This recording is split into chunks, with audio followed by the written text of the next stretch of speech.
Hey, how's it going? Yeah, I'm shirtless. I have no shame in my game. Um, you might be able to see it better this way. And I'm hairy as a mug too, as you see. It is what it is. That's my hallway right there. Ain't that cool? Anyways, it's my hallway for this second. Um, I just wanted to mainly discuss some things, but it's just better if I do it on video. Um, with my hairy chest showing. I don't know. So it's all about being vulnerable, and me being shirtless is something I would normally not do. Um, and it's been open. I can't get no more open than this. Um, anyways, last week I um kind of said some things in a Zoom public forum type deal that I usually don't talk about, and it has to be with being trans. Um, and I've gotten some really positive feedback. I have not yet got negative feedback. And if you're on this and you saw me and you want to give me negative feedback, go ahead. I'll take the negative, but I haven't received any negative yet. And I do appreciate the grace that I've been shown, because it was a very hard topic for me to talk about. Just like it's hard for me to do this, but I'm doing it. I guess I could open my arms and cross them. Um, so the reason I want to do this, and I'm just gonna be open and as honest as I can. 5 years ago, I was watching my dad die. He died October 3rd of 2015, and I got videos of it, of one of the times that he was in the hospital. And I asked him, I was like, "So what did you want to be when you grew up?" And he laughed and he said, "Rich." And his whole demeanor changed. And he's like, "I'm gonna give you an honest answer. I wanted to be happy." He's like, "I've never been happy." Your dad's dying. And he's telling you he had never been happy. And then he asks you, "So have you ever been happy?" That's hard. It's a hard thing to answer too if you've never been happy. I had never been happy. I'm probably happier now than I have ever been in my whole entire life. And it's not because of the divorce, and it's not because of the selling of the house. It's part of it. It means I'm becoming free. Freer to be me. But it's because I'm becoming me. Not that I've never been me, but I feel like I can be more me out in front of people now. Transitioning has a lot to do with it.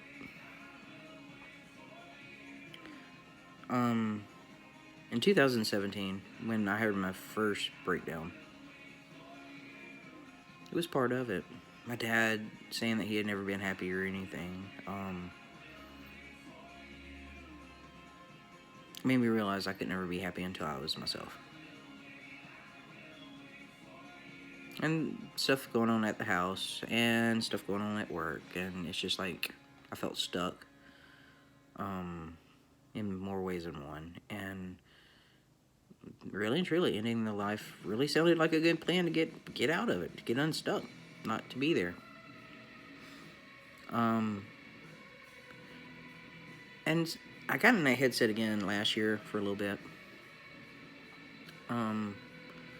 I caught it, went into the hospital, and I figured out a lot of things. I haven't been suicidal since. And I probably will never be suicidal again. And I say that very confident. But I understand why. A lot of times, if you understand the why, sometimes it takes understanding the why. Like, why did I get there? What made me get there? And how do I take care of it? And I've done that in the last year. Yeah. and I've been open and honest about it. You know, and I have to sometimes, because I am a certified peer specialist, I have to come at it sometimes, and I'm also a NAMI connections facilitator. I have to come at it with, what would I tell my people if they were in my situation? You know, if they were suicidal, I would tell them to go to the hospital. Well, I went to the hospital. If they are training APPR and they're having a hard time, I would be like, well, what's in your book? Which now I am trained to facilitate APPR courses. It's a wellness tool plan. It's one of my actually independent contracting jobs that I'm doing. Random, I got some random independent contracting jobs when it comes to mental health. There's two nonprofit organizations right now that I do some independent contracting for. There's another one that I really don't ever talk about or don't do really much with, that I am in negotiations with of being trained, and also will be an independent contractor for them. And I'm also an independent contractor for DoorDash, Waiter, and Postmates. And then there's a part-time job that I can do amongst all of my independent contracting jobs that I'm also looking at, and it's also in the mental health world. So things are really looking very positive in my life and very hopeful. I've got some friends that I've been hanging out with that I've known for years that I usually don't hang out with, but they've known me for like ever. And I've met new friends hanging out with them. So, and then there's some friends that I've promised that I would hang out with that I hadn't hung out with before, and now I'm being able to hang out with them. Having fun times, learning new stuff, uh, learning a lot of new stuff. Um, so, you know, and the friends that's helped me with this move, I appreciate. I totally do, 100%. Um, with the Ehlers-Danlos, I have to know my limits, and I passed my limits, and I hurt my back yesterday. Well, I hurt my back earlier, toward the end of last week, and I've just been pushing, and I'm still doing stuff, but today I've kind of taken it easy because of my back. I've got piles of stuff here and there that I've still got to like box up, and it's like candle holders, paperwork, stuff like that that I know I would set to the side in the room and be like, okay, I'll get to this. Now I got to get to it. Um, so divorce happened on August the 31st. The closing of the house was supposed to happen tomorrow, and it's being postponed thanks to Tanny Hill Sewer. But it gives me more time to move my stuff out. So things happen for a reason. I am not complaining. It's a blessing in disguise because I am totally not ready. I'm just not. Oreo is in boarding right now. I figured it was best for him and for me. Because I've been worried about him with people. He snapped at two people this past weekend, and I figured putting him in boarding will get him used to other people handling him. And then next weekend, I'm supposed to maybe go on a trip with some friends, and he'll be going to boarding again. And I'll introduce puppy daycare one day during that weekend. It's not that bad at Hope. It's like $20.50 a night. And if I add daycare, it's like $9 a day. So, but this go around, he had to have 2 shots, and he's getting a free bath. So, and he needed a bath. So it's it'll cost me about $220 to bail him out, but it'll be worth it as long as I can work this weekend and make the money, which I should be able to. I'll be hanging out with some friends on Saturday, and I've got a party to go to Friday night. So at least I won't have to be worried about rushing home. And I can crash wherever my head is laying. Without having to worry about him. So, and it's kind of weird not hearing his little tippy toes tipping through the the thing. You can usually just hear him tiptoe through the house. I missed him cuddling with me last night in bed. We kind of got a good cuddle system going on. But with that being said, I know it's best for both of us right now. So he's got to get used to me traveling and him being in boarding or being handled by other people. So, and I've got to be where I don't worry about it so much. This year has been a lot of 2020 has been a ride for a lot of us. But it's been good to me in some ways. It's been really good. You know, I took up walking. I lost like over 50 pounds so far. I think it was like 55. I've kind of slowed down on my losing weight, but my muscles and stuff are changing, and I'm still losing a little bit here and there, but not as much as I was. But I have a feeling once I get moved, I will.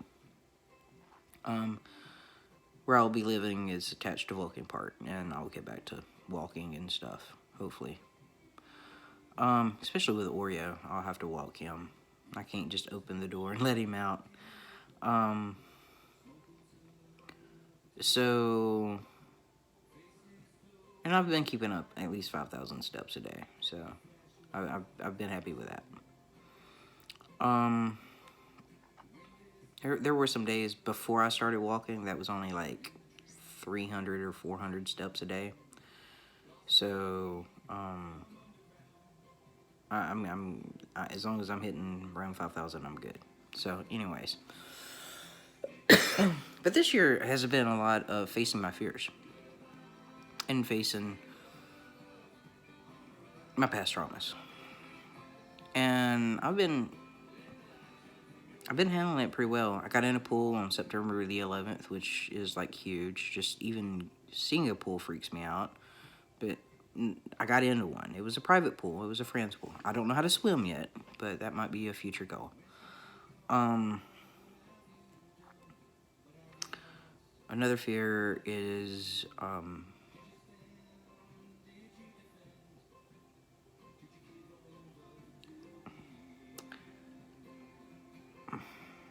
don't know how to put it, but like living in Birmingham has always been a fear. It was something that was embedded in me as a child, and I'm going to face that head on.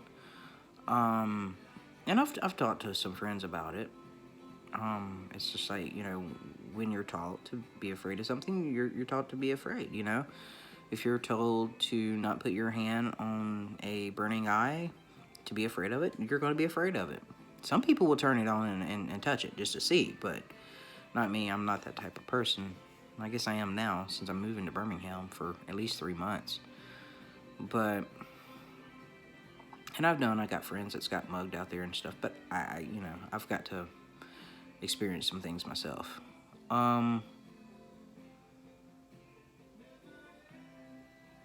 You know, transitioning was a huge fear because I knew people were going to disown me, and I have been.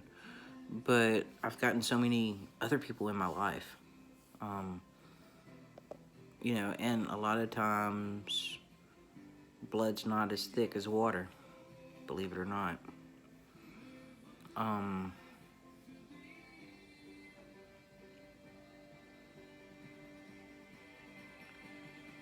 But anyways, things are good and things are happening. I have felt some paperwork in the months of trying to get the title stuff done. And so I'm getting my gender marker, working on it, getting it changed. I'm excited about that. I'm excited about the independent jobs that I'm doing.